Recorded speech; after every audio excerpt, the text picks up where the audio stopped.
ساتھ نہ آ سکے. تم داستان شوق سنو اور سنائے ہم. آج نبوت پہ ڈاکے کئی طرف سے ڈالے جا رہے ہیں اور آج لے جائے پاک کا پتھر.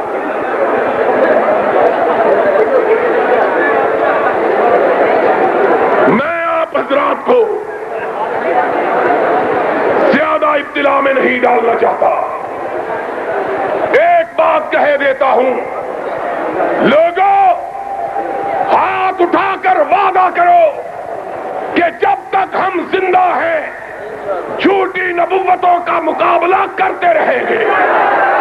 اٹھ کر جب تک ہم زندہ ہیں مقابلہ، جب تک ہم زندہ ہیں جھوٹی نبوتوں کا مقابلہ. انشاءاللہ وقت آئے گا پھر مفصل خطاب ہوگا. وآخر دعوانا الحمدللہ. مورخہ 26